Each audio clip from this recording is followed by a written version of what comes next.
आकाशवाणी मुंबई केंद्र आंतरराष्ट्रीय अंमली पदार्थ सेवन विरोधी दिनानिमित्त सादर करत आहोत विशेष कार्यक्रम व्यसनमुक्तीच्या प्रकाश वाटेवर.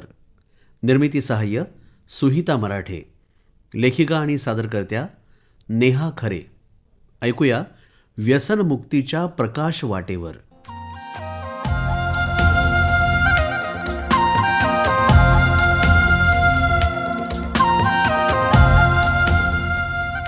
अफू, चरस, गांजा, कोकेन, हेरॉईन, MDA अंमली पदार्थांची ही नावं ऐकताना हे आपल्या जगापासून खूप लांब आहे असं वाटायचं. रस्त्याच्या कडेला, नाक्यावर, पण जराशा आडोशाला, गल्लीच्या टोकाला गर्दुल्ले बसलेले दिसायचे. नशेने व्यापलेलं त्यांचं आयुष्य इतरांच्या गणतीत नसायचं. त्यांच्यापासून लांबच असलेलं बरं अशी आपली भावना असते. ही माणसं नशेच्या आहारी का जात असावी? कुणी म्हणतं संगतीचा परिणाम असतो. काही वेळेला घरातून किंवा समाजाकडून तिरस्कार मिळतो. कुठूनही प्रेमाचा ओलावा मिळत नाही, म्हणून तर काही वेळेला या नशेतच आनंद मिळतो असा या मंडळींचा समज होतो. हे फक्त गरीब घरातच होतं का? तर नाही. अगदी बडे बापके बिगडे हुए बेटा बेटीसुद्धा असतात. रेव पार्टीजवर पडणाऱ्या धाडींविषयी आपण वाचतो तेव्हा त्यात सामील झालेल्यांची नावं, वय, व्यवसाय वाचून आपल्याला धडधडतं. घरातला एक माणूस व्यसनाधीन झाला की संपूर्ण घर विस्कळीत होतं. ती व्यक्ती सगळ्यांनाच नकोशी होते. परंतु समुपदेशन, प्रेम, आधार आणि योग्य उपचार मिळाले तर व्यसनमुक्त होऊन आनंदी जीवन जगणं शक्य आहे. याचं एक उत्तम उदाहरण म्हणजे हे दत्ताभाऊ.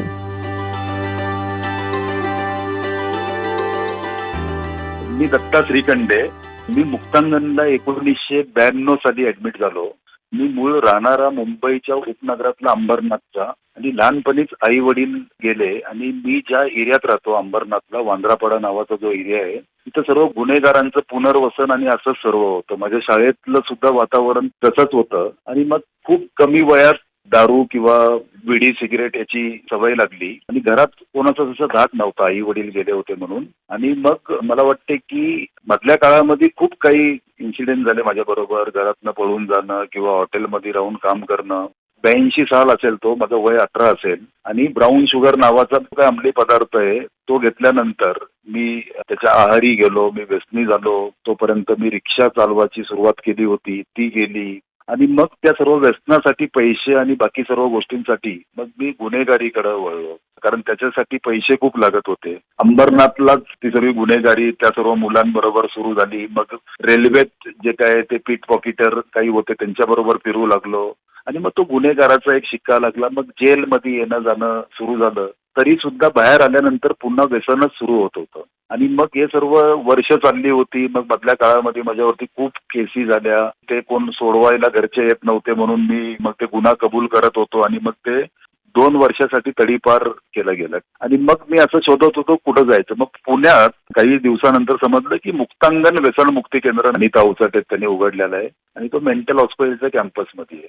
89ला मी येऊन गेलो होतो. पण 92 साली जेव्हा मी परत आलो एक जर्नी सुरू झाली. मी इथे आल्यानंतर मग मोठ्या मॅडम डॉक्टर अनिता अवचट त्यांना मी सांगितलं की बाहेर गेल्यानंतर पोलीस किंवा या सर्व गोष्टींचा मला धोका आहे. तर मग त्या म्हणाले की ठीक आहे, की लवकरच आपण आपली किचन नवीन सुरुवात करणार आहोत, तू राहा. मग मी राहिलो. 1 वर्ष झाला माझा व्यसनमुक्तीचा. मग घरचे सुद्धा भाऊ वगैरे माझे येऊन भेटून गेले. तोपर्यंत मुक्तांगण मध्ये मला थोडंसं मानधन सुरू झाला होता आणि एक कॉन्फिडन्स वाढायला लागला. आणि हा कॉन्फिडन्स वाढला यासाठी की डॉक्टर अनिल अवचट किंवा अनिता अवचट, डॉक्टर आनंद नाडकर्णी ही इतकी साधी माणसं आपल्यासाठी का करतात, म्हणजे आमच्यासारख्या ऍडिक्टसाठी का करतात.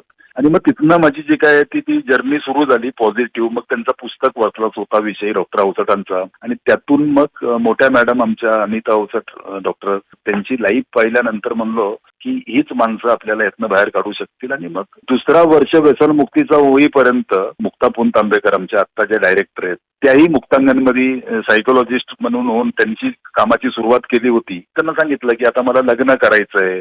तर मग मुक्ताताई आणि मोठ्या मॅडमनी ती मुलगी पाहिली एक अनाथ आश्रमातून. दादा बरोबर माझं लग्न लावून दिलं. आता माझ्या लग्नाला 31 वर्ष होतील. या 31 वर्षामध्ये व्यसनमुक्त आहे, सर्वच व्यसनापासून. तंबाखूपासून पण मी दूर आहे. पण या 31 वर्षामध्ये माझी 2 मुलं झाली, परीस मानस. त्यांचं जे बारसं आहे ते सुद्धा मुक्तांगणमध्ये झालं आणि मग एक जबाबदारी वाढली माझी. मग त्या मुलांचं संगोपन ही पण मला काही गोष्टी जे काय ते माझ्या आयुष्यामध्ये अचीव्ह करायच्या होत्या. एक तर शिक्षण. मी मुक्तांगणला आलो तर 4थी पर्यंतच होतं. मग मुलं 7वी 8वीला असताना मी BA सायकोलॉजी मधनं केलं आणि मला असं वाटलं की आपल्या मुलांना जर शिक्षण चांगलं द्यायचं असेल तर आणखीन पुढे काहीतरी करू. मग मी MA केलं आणि तो मराठी साहित्यातून केलं. ते यासाठी मराठी साहित्यातून केलं की मला माझं पुस्तक किंवा माझी आत्मकथा याविषयी असं मला वाटत होतं आणि ते लॉकडाऊन मध्ये ते पूर्ण झालं. सुमेध वडावाला जे आहेत मुंबईचे एक मोठे लेखक ते आणि मी असं तो पुस्तक पूर्ण झाला. त्याची 2री आवृत्ती निघालेली आहे, मिट्ट काळोख लख्ख उजेड.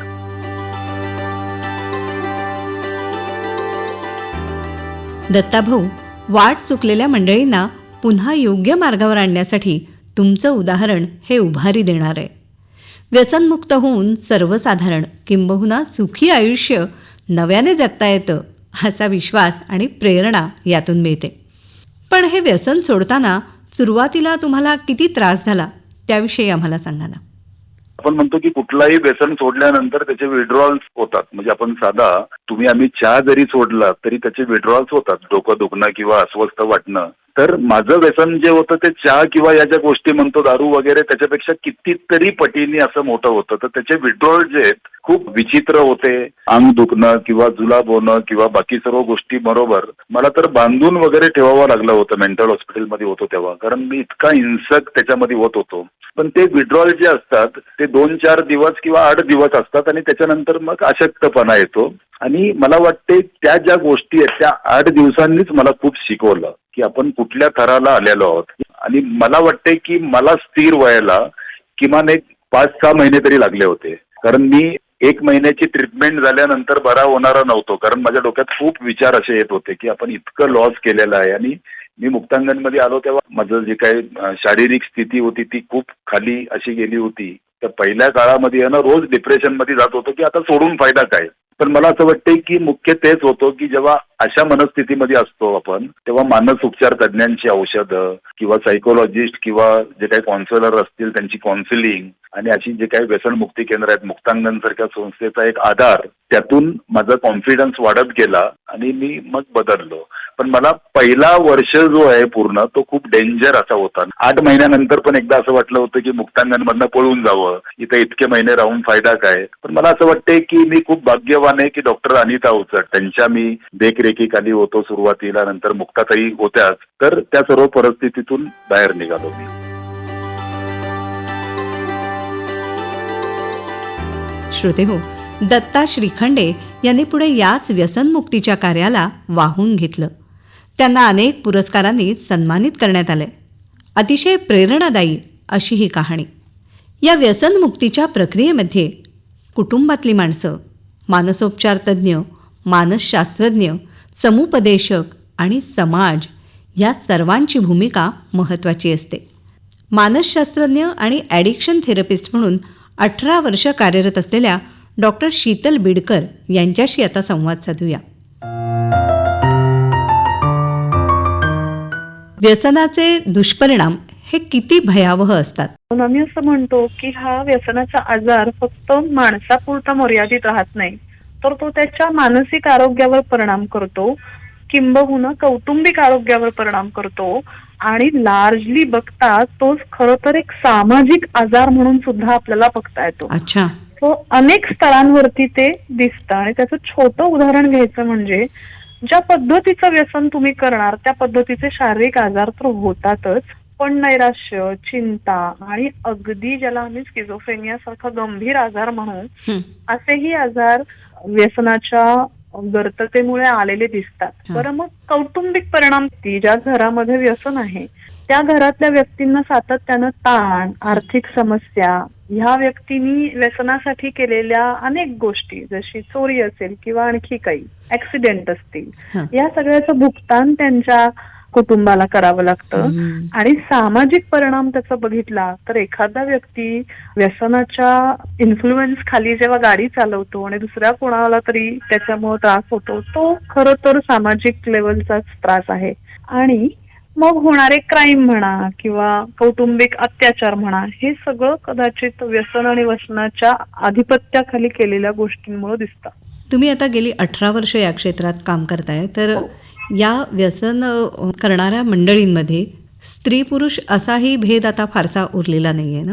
अगदीच नाही. स्त्री पुरुषही उरलेला नाही आणि वय सुद्धा अलीकडे खूप कमी दिसतं. म्हणजे पूर्वीच्या काळी जेव्हा ट्रीटमेंटसाठी एखादी व्यक्ती वयवर्ष 30 या आजूबाजूची यायची आणि आम्ही तेव्हा त्यावेळी म्हणायचो 18-1 वर्षापूर्वी की हे यंग पेशंट आहे किंवा यंग क्लायंट आहेत. आणि मग आता हळूहळू असं दिसायला लागले की सुरुवातीला व्यसनाची टेस्ट करणं, अगदी 10 वर्षाची मुलं सुद्धा लपून छपून अल्कोहोल, सिगरेट किंवा आणखी काही वेगळी जी रस्त्याकडेला मिळणारी ड्रग्ज आहेत, अगदी सिरियस सुद्धा म्हणजे गांजासारखी, ती घेताना दिसतात. सो हळूहळू जे चव बघण्याचं प्रमाण आणि ते वय आहे ते खूप कमी कमी होताना दिसतंय. आणि जितक्या लवकर तुम्ही अशा पद्धतीच्या व्यसनांकडे वळणार तितक्या लवकर व्यसनाचा आजार तुम्हाला घेरतो. आणि आजकाल किशोर वयामध्ये किंवा अगदी लवकरच्या वयामध्ये असे विळखे आम्हाला बघायला मिळतात. पण मग कुटुंबातल्या मंडळींनी किंवा पालकांनी हे ओळखायचं कसं? काय काय बदल मुलांमध्ये दिसतात? काय म्हणेन की कुटुंब आणि समाज अशा दोघांनी पण आपण प्रतिबंधात्मक उपचार म्हणून काय करायला पाहिजे त्याच्याकडे आपण बघायला हवं. आपल्यात मोकळा संवाद असणं की आपली मुलं कुठे जातात, किती पैसे खर्च करतात, कोणत्या वेळी ती परत येतात, कोणत्या मित्रमैत्रिणींच्या संगतीमध्ये ती आहेत, किंवा ऑनलाईन ते नेमकं काय ऑर्डर करतायत किंवा ऑनलाईन ते कोणता कंटेंट कन्झ्युम करतायत, हे सुद्धा आता आपल्याला थोडंसं बघणं आणि त्याच्यावरती चर्चा करणं फार गरजेचं आहे. कारण बऱ्याचदा असे अनेक ड्रग आहेत जे अगदी माफक किमतीमध्ये इंटरनेटवरून सुद्धा घरापर्यंत पोहोचले जातात. आपली मुलं आपल्याला साधारण जेव्हा मानसिकरित्या किंवा भावनिकरित्या हळूहळू ती एकलकोंडी होत जातात, ती फार तुमच्याशी संवाद मोकळेपणानं करत नाहीत किंवा दिवसभरात काय घडलं हे तुमच्याशी शेअर करत नाहीत. मग ते शेअरिंग कमी होतं, एकलकोंडेपणा वाढतो, मित्र अचानक बदलायला लागतात. कालपर्यंतचे 2-3 चांगले मित्र आता ते दिसतच नाही, आता आणि दुसरेच नवीन कोणतरी मित्र दिसतात. तर हे कदाचित अशी नशा करणारे युजर मित्रच असू शकतील, नवीन ग्रुप ज्याला आपण म्हणतो. तर सातत्यानं नवीन नवीन मित्र असणं, डोळे लाल दिसणं, झोपेच्या वेळा बदलणं, खाण्यापिण्याकडे कल एकतर खूप येणं किंवा खूप कमी होणं, म्हणजे वजन वाढणं किंवा वजन कमी होणं असं आपण म्हणू, त्यात फरक दिसतो. अभ्यासात येणारे पूर्वीच्या काळी 70-75 पर्यंत मार्क मिळवणारा मुलगा आता पास होण्याचे सुद्धा हळूहळू वांदे होतात. आणि हे एकदम घडणारे परिणाम नाहीत, हे हळूहळू हळूहळू घडतात आणि वाढत जातात. त्यामुळे सुरुवातीच्याच काळात मला वाटतं की ह्या गोष्टी आपण जास्त सातत्याने चांगल्या बघायला हव्यात. ऑल्सो तुम्ही तुमच्या मुलांच्या खोल्यांमध्ये आवर्जून गेलं पाहिजे, पाहायला हवं की तिथे तुम्हाला वेगवेगळ्या काही अनवॉन्टेड अशा गोष्टी तिथे तुम्हाला दिसतायत का. म्हणजे माझं असं लक्षात येतं की 14-15 वर्षांच्या मुलांच्या खोलीमध्ये सफाई कामगाराशिवाय दुसरं कोणी जात नाही. आणि मग तिथं ते अनेक दिवस ते फॉईल पेपर त्या कप्प्यात पडलेले असतात. खरं तर ते इंडिकेटर आहे की हे काय बरं चालू आहे, ही कुठली बरं ही गोष्ट आहे, ही का लागते, राईट. आणि त्याकडे आपण जर लक्ष ठेवलं तर मला वाटतंय मोकळेपणाच्या संवादाने तिथे आपण लवकर ऍड्रेस करू शकतो. पण मग आर्थिकदृष्ट्या सधन घरांमध्ये ही परिस्थिती अधिक आहे की कसं? नाही, आजार आला ना समाजाची ना वय समजतात ना आर्थिक कंडिशन समजते. व्यसन हा आजार आहे. आजकाल तर आम्ही असं म्हणतो की हा एक संघटित केलेला क्राईम आहे किंवा संघटित केलेला बेकायदेशीर संघटन आहे. आणि मग हे काय करतं तर कमीत कमी किमतीत सुद्धा तुम्हाला आजकाल ड्रग्ज सप्लाय करण्याचं काम हे व्यवस्थित होत आहे आणि त्याच्यावरती मला वाटतं मोठ्या प्रमाणात बोललं गेलं पाहिजे. व्यसनाधीनतेची ही समस्या इतकी मोठी आहे की या विषयावर जनजागृती करणारे असे काही चित्रपटही आपल्याकडे प्रदर्शित झालेत. तर या व्यसनापासून परावृत्त करण्यासाठीची समुपदेशक म्हणून तुमची पद्धत काय असते? समाज म्हणून आपण फक्त व्यसन ह्या गोष्टीवरती प्रतिबंधात्मक बोलण्यापेक्षा अनेक पैलूंनी बोलायला हवं. पहिली तर हेच की आपण कुटुंब म्हणून जे करणार आहोत ते आपण अलर्टली करायला हवं. दुसरं असं की जेव्हा आपल्याला अर्ली वॉर्निंग साईन्स दिसतात, म्हणजे छोटे छोटे पण न समजणारे बदल दिसतात, तर त्या बदलांबद्दल तुम्ही पटकन कोणत्याही क्वालिफाईड सायकोलॉजिस्टशी बोलणं गरजेचं आहे. हां. मग काय नेमकं केलं जातं, तर एखादी व्यक्ती जेव्हा आमच्याकडे अशा पद्धतीसाठी अप्रोच करते, तेव्हा सायंटिफिकली एव्हिडन्स बेस्ड थेरपी ज्याला आपण म्हणू, हं. अशा पद्धतीचं काम ते केलं जातं. म्हणजे नेमकं काय केलं जातं, तर पहिल्या भागामध्ये समजून घेतलं जातं की ही व्यक्ती कुठून आली, याची पर्सनॅलिटी काय आहे आणि काय केलेल्या आहेत गोष्टी, आणि मग तशी मेडिकल टीम आमच्या बरोबर जोडलेली असते, म्हणजे सायकायट्रिस्ट आणि बाकीचे लोक असतात. हां. मग बऱ्याच केसेसमध्ये मेडिसिन आणि समुपदेशन हे जोडीनी द्यावं लागतं. बरोबर. जर तसा आजार तीव्र असेल आणि जर तशा आजाराची तीव्रता कमी असेल, तर मग विचारांवर बदल करण्यासाठी म्हणून केले जाणारे समुपदेशनाच्या पद्धतींनी त्या केसमध्ये बराच फरक दिसतो. हं, हं. खरं तर इनसाइड बिल्डिंग म्हणजे स्वतःला कळणं की आपण कोणते डिसिजन घेतो आणि मग आपल्या विचारांना, आपल्या इम्पल्सेसला कंट्रोल करणं, हे सगळं काम थेरपीमध्ये व्हायला लागतं. हं. रादर थेरपीमध्ये एक मोठा भाग व्यसनमुक्तीसाठी ठरवला जातो की तुम्हाला जेव्हा प्रचंड क्रेविंग येतात हां. तेव्हा तुम्ही नेमकं काय करायला हवं. हं. तो हा थेरपीचा भाग जितका भावनेवर काम करतो तितकाच तो विचारांमध्ये दिशा देण्याचं काम करतो आणि तितकाच मग आपल्याला तो वागण्यामध्ये किंवा वर्तनामध्ये आलेला बदल हळूहळू दिसायला लागतो. आता ह्याच्यामध्ये समुपदेशक म्हणून तुमच्याकडे ज्या वेळेला एखादं सत्र सुरू असेल त्यावेळेला तुम्ही मदत करत असता, पण उरलेल्या वेळामध्ये तो रुग्ण आपण म्हणू तो घरातल्यांच्या बरोबर असतो, त्यावेळेला त्याला आधार देणं हे किती महत्वाचं आहे. हा व्यसन हा फक्त व्यक्तीपुरता नाही तर कुटुंबाचा आजार आहे. तसंच उपचार सुद्धा फक्त व्यक्तीपुरता मर्यादित नसतोच. खरं तर तो कुटुंबासाठी सुद्धा एका पद्धतीने दिला जातो. तर ह्या सगळ्या प्रोसेसमध्ये जितकं सेंट्रिक अटेन्शन त्या व्यसनी व्यक्तीकडे दिलं जातं तितकंच त्याच्या बरोबर असणाऱ्या केअर गिव्हर्सला सुद्धा समुपदेशन आणि काउन्सिलिंगची गरज भासते. हां. मग अशा वेळी आम्ही त्यांना हे समजावून सांगतो की त्यांचं हे जे वागणं आहे किंवा या ज्या गोष्टी आहेत याच्यामध्ये आपण काय करू शकतो, आणि प्रत्येक कुटुंबाची एक डायनॅमिक पद्धत असते वागण्या बोलण्याची, विचार करण्याची, चॉईसेस करण्याची वगैरे. त्या सगळ्या गोष्टी लक्षात घेऊन, पर्सनॅलिटी लक्षात घेऊन मग त्यांच्यासाठीचा एक टेलर मेड प्रोग्राम बनवला जातो की त्यांच्या केअर गिव्हरनी नेमकं काय करणं अपेक्षित आहे ते आपण त्या समुपदेशन सत्रांमध्ये सखोल पद्धतीने त्यांना समजावून सांगतो. व्यसनमुक्ती होऊ शकते अशा तऱ्हेचं उदाहरण आत्ताच आम्ही ऐकलं दत्ताभाऊंचं, पण याचं प्रमाण कितपत आहे, म्हणजे हे शक्य आहे असं म्हणू शकता? हो, अगदी शक्य आहे. प्रत्येक माणूस, आणि भले तो सुरुवातीच्या काळात व्यसनाचा असेल किंवा अनेक वर्ष तो त्याच गर्तेमध्ये असेल, अशा कुठल्याही व्यक्तीला व्यसनमुक्तीच्या रस्त्यावर येणं अगदी शक्य आहे. फक्त गरज याची आहे की आपण ज्याला होलिस्टिक ट्रीटमेंट म्हणू, म्हणजे फक्त मेडिसिन किंवा फक्त थेरपी किंवा फक्त एका पद्धतीचा इलाज न करता कुटुंब समुपदेशन, वैयक्तिक समुपदेशन, मेडिसिन, सायकोथेरपी, सपोर्ट ग्रुप अशा सगळ्यांची सांगड घालून उत्तम एव्हिडन्स बेस्ड पद्धतीने जर आपण उपचार करू शकलो तर प्रत्येक तो माणूस, भले तो कितीही वर्ष नशा करत असला तरी त्याला सोबरायटीचा रस्ता खुला आहे, तरी त्याला व्यसनमुक्तीचा मार्ग खुला आहे आणि तो चांगल्या पद्धतीने तसं जगू शकतो. असे अनेक एक्झाम्पल्स आमच्याकडे आहेत. श्रोते हो, व्यसनाच्या आहारी गेलेल्या आपल्या आसपासच्या व्यक्तींना प्रेमाची गरज आहे. व्यसनापासून लांब राहण्यासाठी आपण त्यांना शक्य ती मदत करूया. व्यसनमुक्तीच्या प्रकाश वाटेवर त्यांच्या सोबत राहूया आणि नव्या आयुष्यासाठी त्यांना शुभेच्छा देऊया.